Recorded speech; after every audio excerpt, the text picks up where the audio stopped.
Que la gracia y paz que solo proviene de Dios sea con cada uno de nosotros. En esta ocasión retomaré la serie que venía predicando sobre el Padre Nuestro, la oración que Jesús nos dejó como un modelo. Luego de enfocarnos en primer lugar en Dios, su gloria, su reino y voluntad, seguimos con las peticiones que tienen relación con nuestras necesidades físicas y espirituales. Por medio de este orden, Cristo nos enseña que Dios y su gloria debe estar por encima de nuestras preocupaciones personales. La cuarta petición que encontramos en Mateo 6:11 dice: el pan nuestro de cada día, dánoslo hoy. Para comprender de mejor manera qué es lo que pedimos al decir esta petición, me referiré en primer lugar al objeto, en segundo lugar en la forma y en tercer lugar en la medida que debemos hacerlo. El pan, en primer lugar, así como en el día de hoy, era el alimento básico de la dieta mediterránea antigua. Por lo tanto, su producción y su consumo era habitual en la vida de las personas. Para los discípulos y quienes escuchaban a Jesús, el pan es un elemento tan cotidiano como lo es hoy para nosotros. Para los judíos, también pan es un término genérico que representa todo lo esencial que el ser humano necesita para cubrir sus necesidades básicas, tal como vestimenta, techo o comida. Lo primero que aprendemos de Cristo es pedir por lo esencial para satisfacer nuestras necesidades materiales. No nos dice pidan por la carne, pidan por el caviar, pidan por el paté de jabalí de cada día. No nos enseña a pedir por cosas superfluas o lujos, sino que lo necesario para vivir.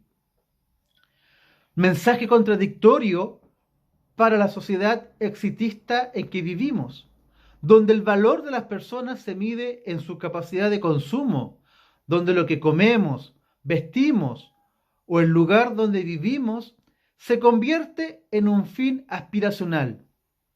La forma en que nos sentimos parte de un grupo y a la vez nos diferenciamos de otro grupo. Ya no nos conformamos con lo que tenemos, sino que siempre queremos algo superior. Somos como aquellos judíos en el desierto, que aún teniendo en mente la esclavitud en Egipto y no conforme con el maná que Dios les proveía, pidieron carne para comer. Números capítulo 11, versos 19 y 20 dice lo siguiente: así que yo, el Señor, voy a darles a comer carne, y no comerán un día, ni dos, ni 5, 10 o 20 días, sino todo un mes, hasta que les salga por las narices y se harten de comerla, por haberme menospreciado. Yo soy el Señor y estoy en medio de ustedes, pero ustedes han llorado ante mí y han dicho: ¿para qué salimos de Egipto y venimos acá? No seamos como los judíos, más bien debemos actuar como escribe el apóstol Pablo al joven Timoteo en la primera carta, en el capítulo 6, versículo 7, que dice lo siguiente: así que, si tenemos sustento y abrigo, contentémonos con eso. Cristo nos enseña que debemos orar con mesura, como la solicitud que vimos en Proverbios de Agur, que dice: y no me des pobreza ni riqueza, dame solo el pan necesario. Habiendo ya esclarecido acerca de lo que debemos pedir, pasaremos al segundo punto: ¿cuál es el alcance de esta petición? En segundo lugar, vemos que esta es una oración y ocupación comunitaria. En ocasiones anteriores he mencionado que esta es una oración comunitaria, ya que se plantea en primera persona plural.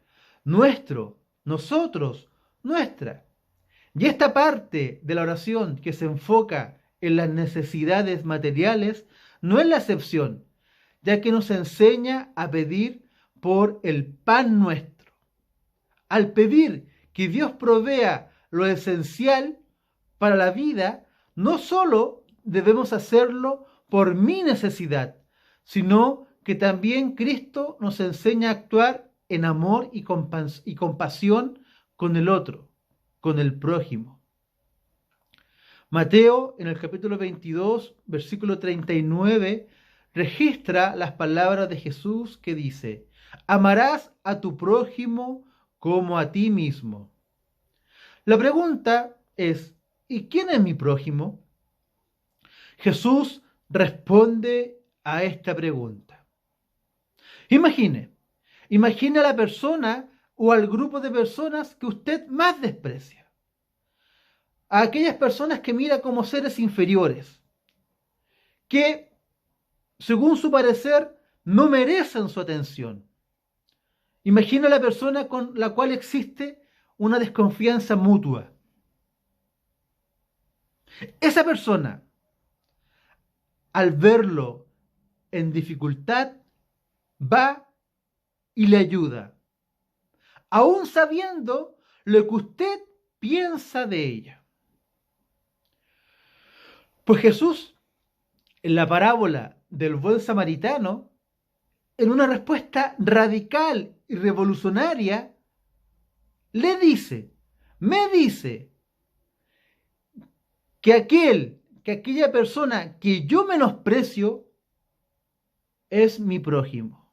Y me desafía a actuar con amor y compasión hacia esa persona.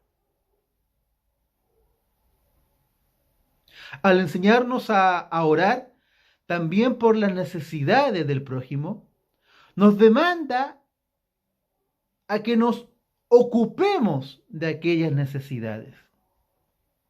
Si oramos por alimento y abrigo y nos negamos a ser un medio para satisfacer esas necesidades, ¿de qué sirve? El apóstol Santiago, en su carta, en el capítulo 2, escribe lo siguiente: si un hermano o una hermana están desnudos y no tienen el alimento necesario para cada día, y alguno de ustedes les dice: vayan tranquilos, abríganse y coman hasta quedar satisfechos, pero no le dan lo necesario para el cuerpo, ¿de qué sirve eso? Pablo, escribiendo a la iglesia de Galacia, en el capítulo 6, también escribe: así que, según tengamos oportunidad, hagamos bien a todos, y mayormente a los de la familia de la fe. Es el mismo principio: hagamos bien a todos, con un énfasis a los de la familia de la fe. Ahora la pregunta es, ¿por qué tendría yo que compartir mis bienes con los demás? Pues, si tenemos aún un imperfecto conocimiento acerca de Dios, si algo logramos comprender de su omnipotencia y soberanía, sabremos que todo es de Él. El Salmo 24 nos enseña: del Señor son la tierra y su plenitud, del Señor es el mundo y sus habitantes. Si tenemos la fuerza y habilidad para obtener el sustento, es porque Dios lo permite. Debemos asumir que Dios nos entrega nuestras posesiones, nuestras, entre comillas, para que las administremos. Somos solamente administradores. Entonces, debemos orar y ocuparnos por las necesidades propias y la de nuestro prójimo. Esto nos enseña el Señor. El tercer punto es cuantitativo, relativo a la cantidad. Jesús nos enseña a pedir solo lo necesario. Él no dice: pidan al Padre el pan de un año, o el pan del mes, ni el pan semanal, sino que la oración nos llama a pedir el pan de cada día, dánoslo hoy. Jesús nos demanda a que llevemos una vida de moderación en todas las áreas de nuestra existencia. La codicia es un pecado y Cristo nos enseña, nos llama a alejarnos de ella. Nuestro corazón tiene el deseo siempre de acumular y tener más. Si tengo 10, quiero 100. Si tengo 100, quiero 1000. Si tengo 1000, quiero 10.000. Y así puedo estar infinitamente, ya que creemos que al tener más podemos asegurar nuestros futuros y el de nuestra descendencia. Pero no nos damos cuenta que nunca pensaremos que es suficiente. El Evangelio nos invita a no afanarnos, a no desesperarnos por el futuro. No porque debemos ser irresponsables en nuestras vidas, sino para que aprendamos a confiar que Dios proveerá cada día. Usted, yo, debemos confiar en Dios como proveedor. Debemos confiar en Jehová Jireh.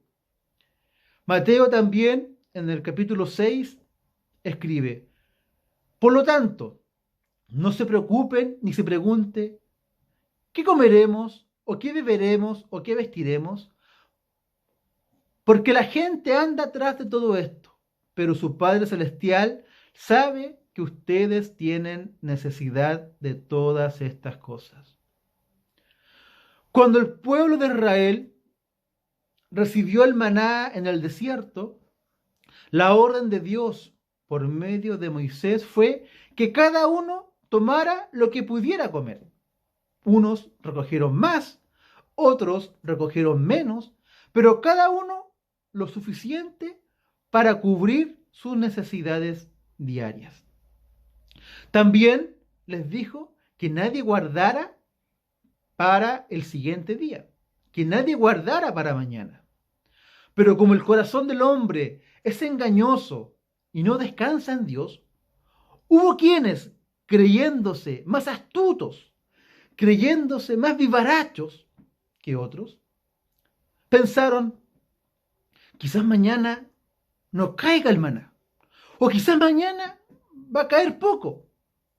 Y desobedeciendo el mandato de Dios, guardaron para sí una porción para consumir el día siguiente.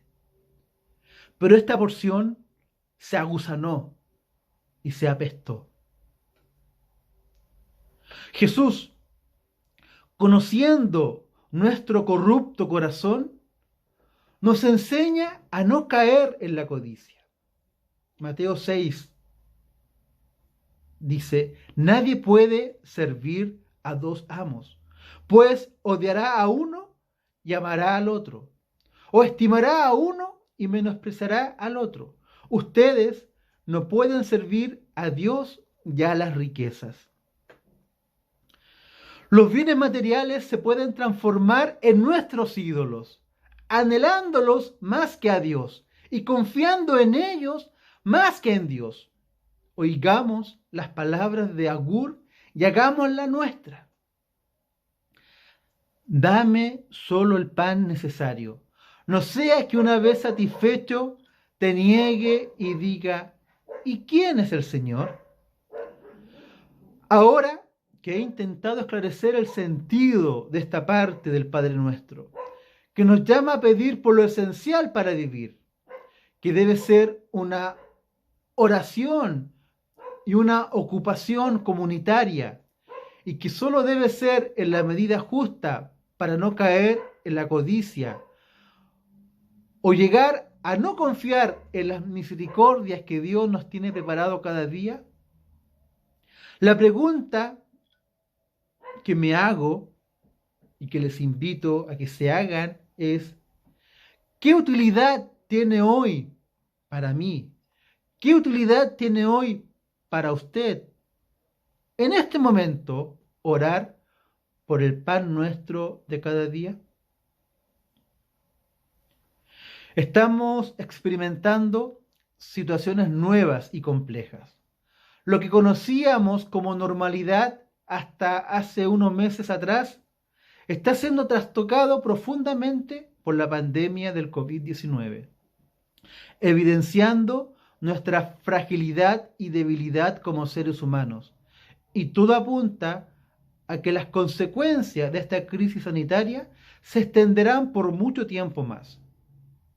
Es que diversos ámbitos están siendo afectados, partiendo desde la salud, nuestros hábitos sociales y la situación económica y financiera, tanto de las personas, empresas y países, están siendo muy afectadas.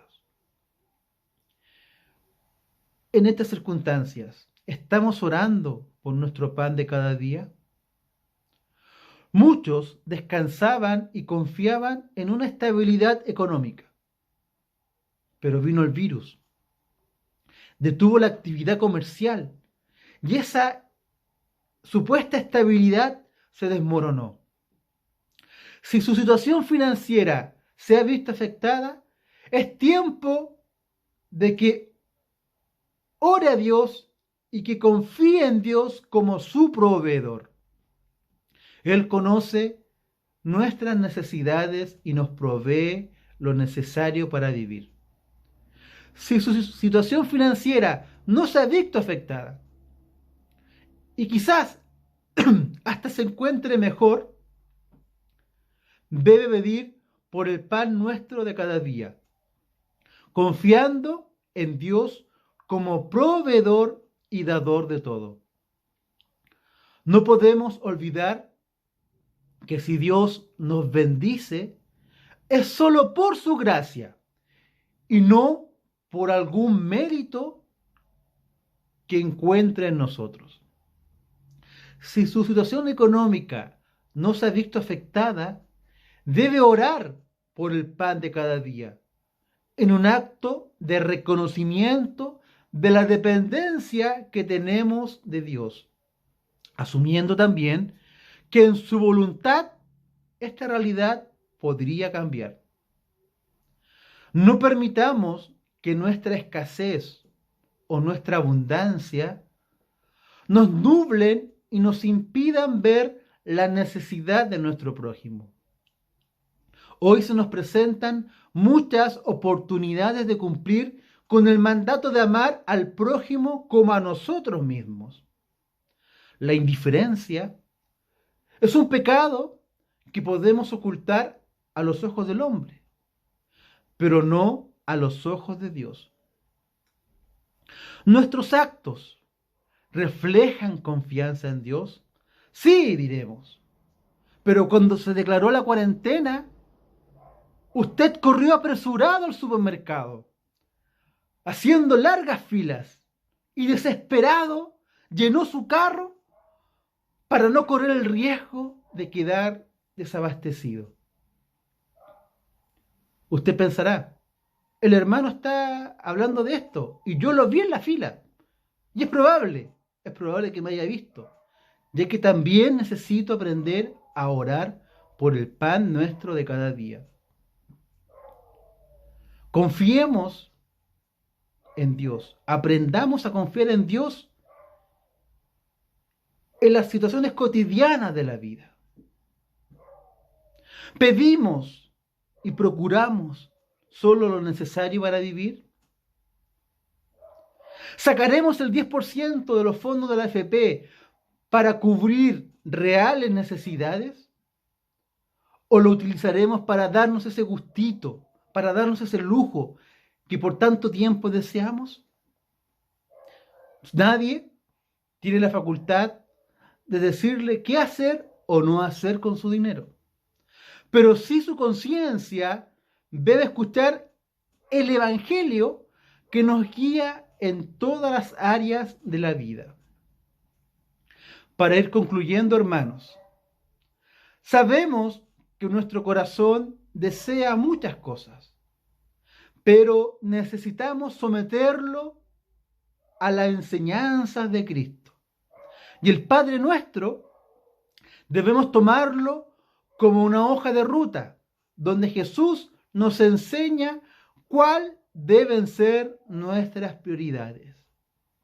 Y en relación a lo material, el llamado es a contentarnos con lo esencial, a considerar al otro tanto en oración como en acción, y en no preocuparnos, en no desesperarnos en acumular bienes materiales, sino que confiemos en Dios que nos provee cada día.